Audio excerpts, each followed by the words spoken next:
kula panggihi dangu. Nah, dalem Mbah. Sliramu wis saiki njer wis kagungan garwa kok ya inggih Mbah alhamdulillah enggal ayu Mbah. Paringi pangestu muga-muga saged kempel kumpul donya akhirat. Jare simbah, ya tak dongak-dongake.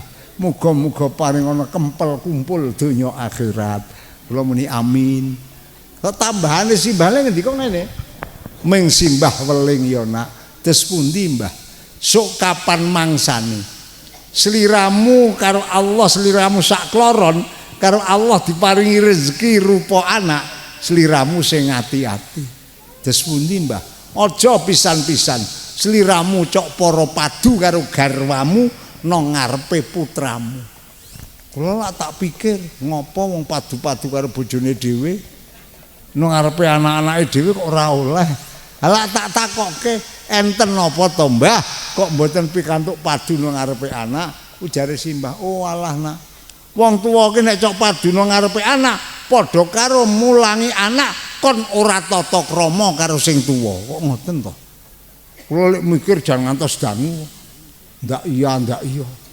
Jebulane mandang kari-kari tak temokke pancen bener. Benere pripun? Sebab kula awit cilik tekan tuwa kaya ngeten iki. Dereng nate krungu, dereng nate semerep ana wong padu kok basa. Priye yu?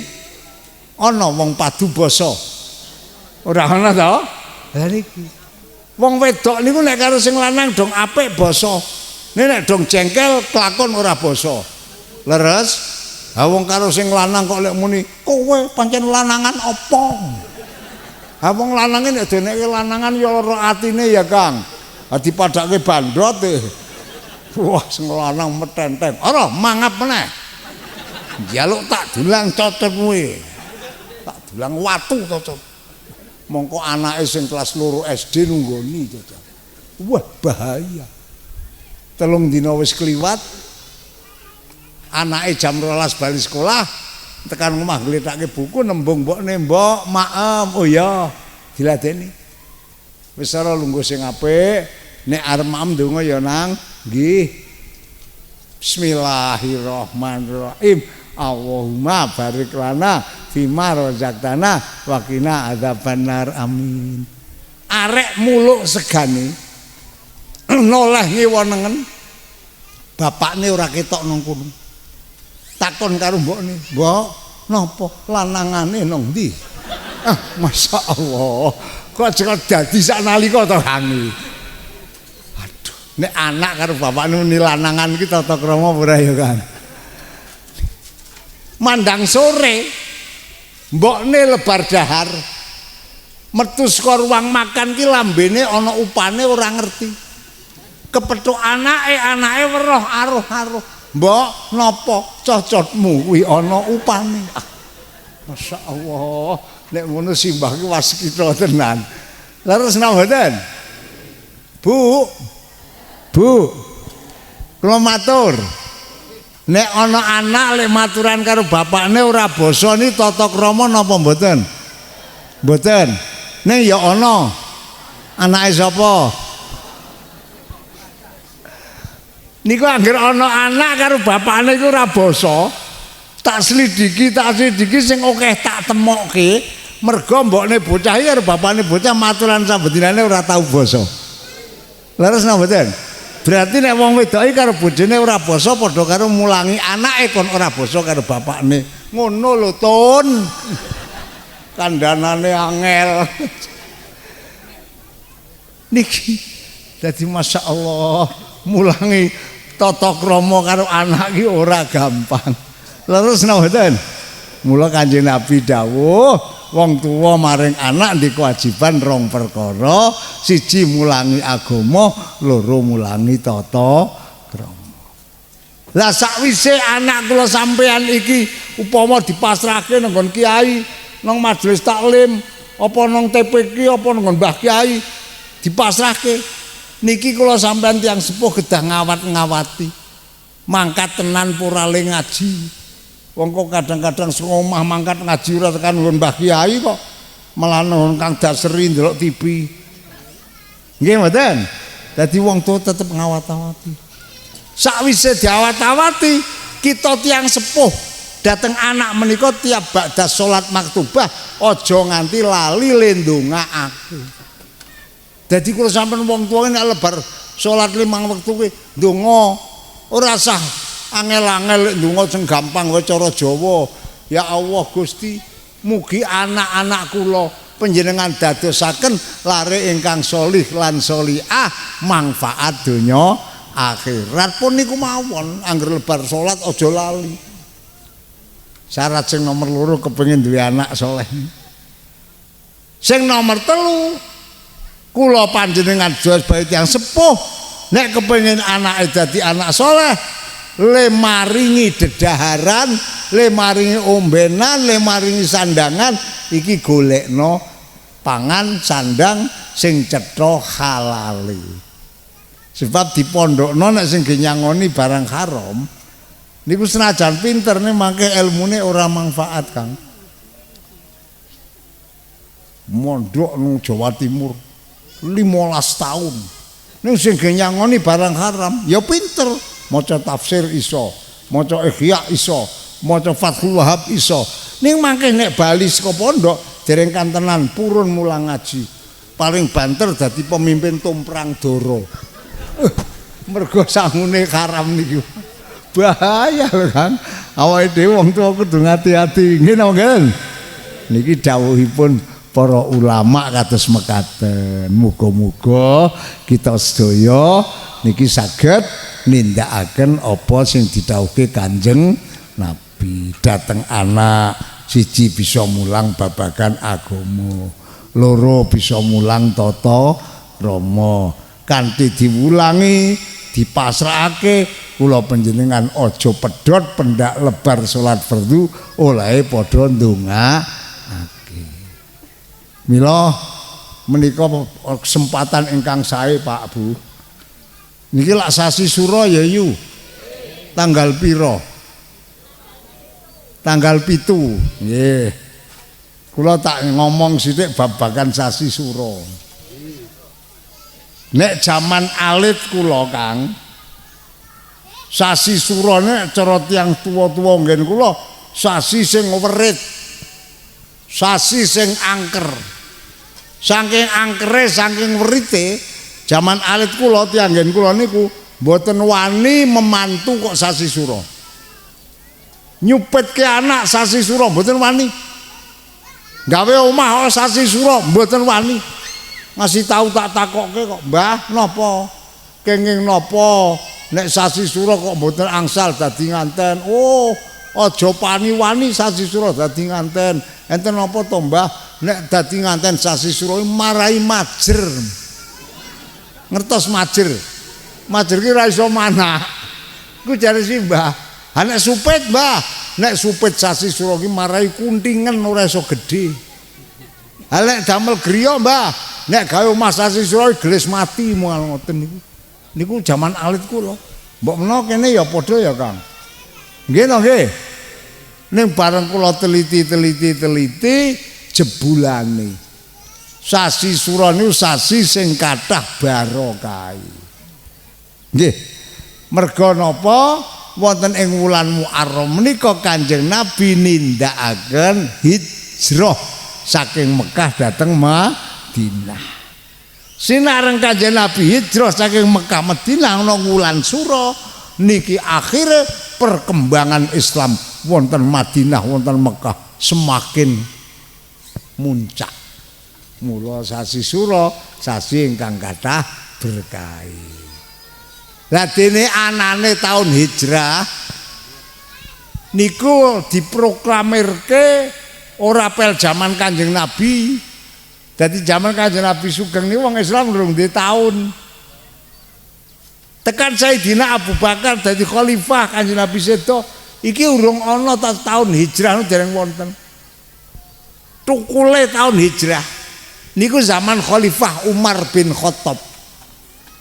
Nalika Sayyidina Umar dadi khalifah cara kene presiden niki nate Sayyidina Umar niki kirim surat dateng Raja Habasah. Masalah bilateral negara. Kerjasama negara. Sinareng sampun dipun kintu kalian Raja Abbasah ditampi surat Sayyidina Umar dibalesi. Balesan ini mukot dimae saka Raja Abbasah. Cara Jawane sampun kula tampi surat saking Amirul Mukminin Umar bin Khattab ingkang tanpa tanggal, tanpa bulan, tanpa tahun. Wah, akhirnya waca Sayyidina Umar gedeg-gedeg. Nek ngono wong Islam ki duwe kelemahan sebab urung duwe tahun Islam. Akhirnya ngempalaken tokoh-tokoh. Zaman niku ana Sayyidina Utsman, Sayyidina Ali, Ibnu Abbas kempalaken. Terus dingendikani masalah surat niki saiki awake dhewe wong Islam kudu duwe tahun. Nah terus hitung mergo dian tahun hijrah niku nalika semanten kan awale tahun niku lak ana sing berpendapat niku awale taune diawali wulan Mulut mawon. Dimasa ora setuju. Ana sing nggih wulan Mulut niku wulan sedane Kanjeng Nabi ora setuju. Akhirnya sing usul terakhir Sayyidina Ali. Kula usul tahun hijrah menika dipun awali saking wulan Muharram. Awit wulan Muharram niku wulan hijrahe Kanjeng Nabi wonten wulan Muharram. Akhirnya pendapatnya Sayyidina Ali awal tahun hijrah niku diawali wulan Muharram niki disepakati. Jadi setuju saiki iki nek tahun hijrah awale saka wulan Muharram njur dijenengi tahun hijrah. Mergo wulan Muharram wulan hijrahe Kanjeng Nabi. Paham niki Pak nggih? Jadi niku awale nang zaman Khalifah Umar bin Khattab. Awale tahun hijrah niku wulan Muharram. Ora beda kaya tahun Masehi. Tahun Masehi niku lak awale lak wulan Januari. Nggih mboten? Lah niki meh padha. Nek Masehi awale Januari, nek hijrah awale wulan Muharram. Nang wulan Muharram niku Kang, kula nate maca hadise Kanjeng Nabi. Man soma yauma Asyura. Sapa wonge gelem nglakoni poso tanggal 10 Sura. Mongko wong iku mau karo Allah nomor 1 arep diparingi ganjaran kaya ganjarane 10.000 malaikat. Isih ditambah diparingi ganjaran meneh padha karo ganjarane 10.000 wong nindakake ibadah haji lan umroh. Isih ditambah meneh diparingi ganjaran kaya ganjarane 10.000 wong mati syahid. Niku nek poso tanggal 10 Sura, sok Selasa yu. Diparingi ganjaran kaya ganjarane 10.000 malaikat. Diparingi ganjaran kaya ganjarane 10.000 wong nindakake ibadah haji lan umroh. Monggo kula sampean ana ta sing urung kaji. Wonten apa mboten? Kula sing urung kaji iki leposo paringi ganjaran padha karo ganjarane munggah kaji ping 10.000 lho Kang. Moko kaji iki larang lho saiki. Nggih mboten? Awak wis bayar uang tabungan kaji iki 20.000, 20 juta punjul 150. Kuwi engko terus dikabari. Iki sampean lek mangkat tasuk tahun 2052 meni ngono ke. Dadi saiki nunggu kaji niku 30 tahun punjul Kang. Anek umure kados kula sampean wis tuwa ndaftar kaji urung nganti mangkat wis modar. Nggih mboten. Lah mulane ana dawuhe Kanjeng Nabi, sapa wonge gelem poso tanggal 10 Sura arep diparingi ganjaran kaya ganjarane 10.000 wong sing nindakake ibadah haji lan umroh. Paham napa mboten, Bu? Nah, muga-muga dhewe kuat nglakoni. Ning nggih niku nek poso tanggal 10 Sura niki aja mung tanggal 10 tok. Nek mung dina tanggal 10 tok niku malah makruh. Bab ngembari karo pasane wong Yahudi. Ha nek makruh ya ora oleh ganjaran. Dadi mung oleh ngelak karo lesu tok. Niki. Ha terus pripun? Nek poso tanggal 10 Sura ngendikane Kanjeng Nabi kon kudu digandengi. Arep tanggal 9 karo tanggal 10 kena. Arep tanggal 10 karo tanggal 11 ya kena. Dadi nek sampeyan lek poso tanggal 10 lak Selasa, aku lek poso pel Senin karo Selasa. Atawa lek lekas Selasa ayo engko digandhengi karo Rebu. Ngoten lho Bu. Dadi kudu paling ora 2 dina. Nek mung sedina tok makruh. Paham? Paham? Ah muga-muga awake dhewe diparingi pitulungane Gusti Allah sok pas dinane iku do paring bakas waras, atine ikhlas do nindakake poso. Allahumma lan wonten ing wulan Muharram iki dihimbau karo Kanjeng Nabi. Sapa wonge gelem sedekah nang wulan Muharram luweh sedekah iki mau diwehke wong sing poso sura. Kanjeng Nabi dawuh wong ki diparingi ganjaran padha karo ganjarane ngenahi sedekah maring kabeh umate Kanjeng Nabi sak ngalam donya. Alhamdulillah. Kira-kira umate Kanjeng Nabi sak ngalam donya iki saiki ana pirang jinah ya. Penduduk donya niku sakniki-niki. Sak donya niki penduduke niku lanang wedoke kurang luwih wis ana 11 miliar, Pak. 11 miliar niku wedoke ana 7 miliar. Lanange mung 4 miliar dadi akeh wedoke. Mula saiki lak akeh wong wedok nganggur. Nggih ngoten. Niku penduduk donya niku sakniki kurang luwih 11 miliar. Niku sing 7 miliar wedok, sing 4 miliar lanang. Lah niku nek kula sampean kok gelem sedekah diparingi ganjaran padha karo ngenahi sedekah umate Kanjeng Nabi sak ngalam. Allahumma kira-kira tak jak gelem ora ya Pak? Tak jak sedekah gelem ora? Niki kula wau diweling karo panitia Mbah Kyai napa niki badhe nyuwun infak kangge pembangunan napa. Makanya nyuwun dipun ngendikaken, oh iya engko tak ajake nek ora gelem pancen medhit aku ya. Kira-kira purun nah mboten? Enggak, saiki kuwi panitiane disiapke apane jenengane? Apane Kang? Kerduse kuwi dilakokke iki karo Bapak Ibu bareng-bareng maca selawat nyuwun syafaate Kanjeng Nabi. Sing ora nggawa dhuwit utang jejerane ngono ya Kang. Nggih mboten. Dadi kula tak suwun ora semang dirembug sithik akeh. Timbang sithik glendrengan, apik sing akeh ning ikhlas. Leres mboten? Leres mboten? Yo bareng-bareng maca selawat, Bu. Shallu ala Nabi Muhammad. Salatullah salamullah ala Toha Rasulillah. Salatullah salamullah ala Yasin Habibillah. Monggo salatullah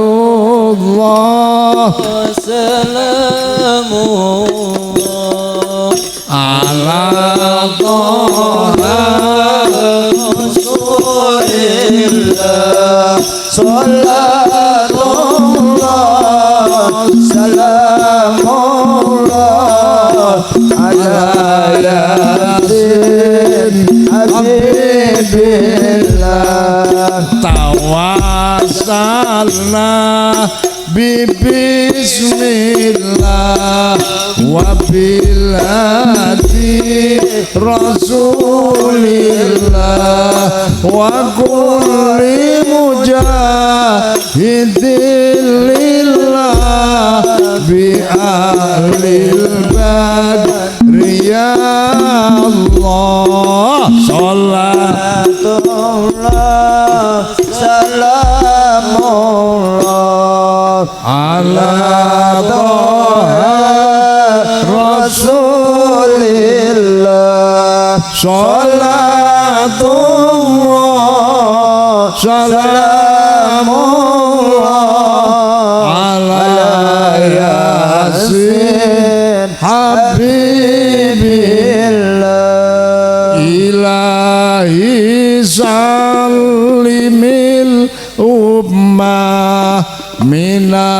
afati wa niqmah wa min hammi wa min ummah bi ahlil badri ya Allah salatullah salamullah ala Toha Rasulillah salatullah salamullah ala Yasin Habibillah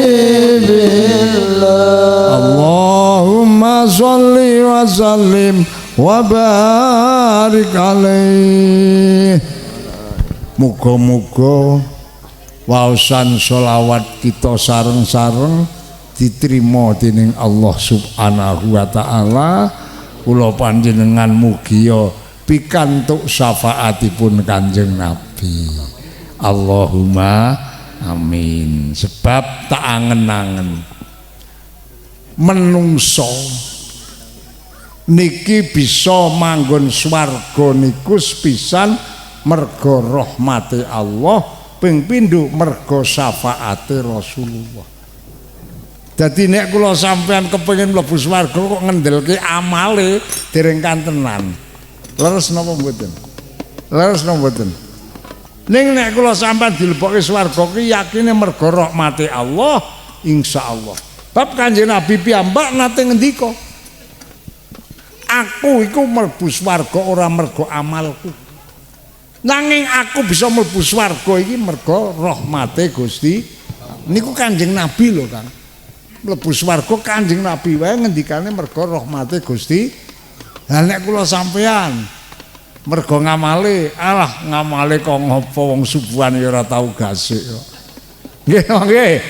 Lah niki mila awake dhewe iki ya diarep-arep siji rahmate Allah, loro syafaate Rasul. Wong-wong nek oleh syafaate Kanjeng Nabi, rekasane karo Allah diilangi kabeh kok.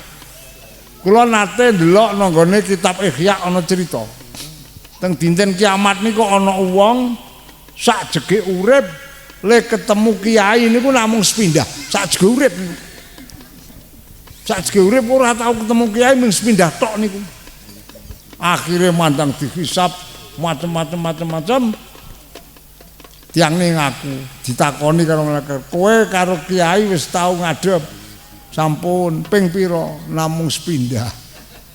Niki kok akhirnya malaikat didhawuhi Allah krana dheke wis tau ketemu karo kiai dibebasno saka neraka mergo oleh syafaate Kanjeng Nabi. Bab para kiai kabeh warise Nabi, al ulama warasatul ambiya. Para ulama ki warise para nabi. Mula kula panjenengan monggo nang donya iki urip didhawuhi Nabi alaikum bimujalasatil ulama. Kula panjenengan sing padha sregep le ngadepi lelungguhan karo para ulama, rupane napa ngrungokke napa ngaji ya. Nek kula sampean iki bola-bali ngaji insyaallah sok nang akhirat oleh syafaate Kanjeng Nabi. Mergo napa? Le bola-bali ngadep karo para alim ulama, sing alim ulama iki dadi warise para nabi. Donga dinonga ya Pak ya. Muga kula sampean kabeh do diparingi slamet dunyane lan akhirate.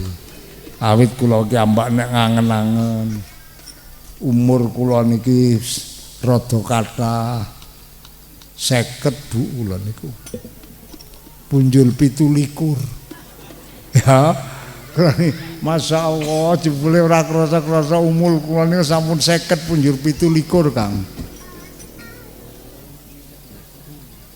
Kula kadang-kadang cok ngresula ya Allah, umur wis sakmono kok ora mundak apan-apane sing mundak mung maksiate wae. Kula Kang, kok ngono ae kula nilai glendeng bendina ya ora leren. Kadang-kadang karo anak ya goro. Wong nek jaluki dhuwit karo anake bah njaluk dhuwite ra duwe ngene iku. padahal duwe niku kula lho Kang.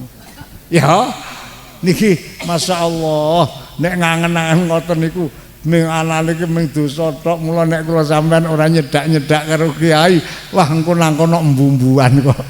Leres mboten? Leres mboten? Mila monggo bareng-bareng pupung awake dhewe isih urip nang alam donya, para ulama isih padha gelem mulangi ngaji, muga-muga kula panjenengan do gelem nyedak karo para alim ulama. Sebab Kanjeng Nabi le dawuh, ittabiul ulama, kowe kabeh nang donya do ndereka karo para ulama. Awit napa fa innahum surujud dunya wa masabihul akhirah. Ulama iki karo Gusti Allah didadekke obor awit donya nganti tekan akhirat.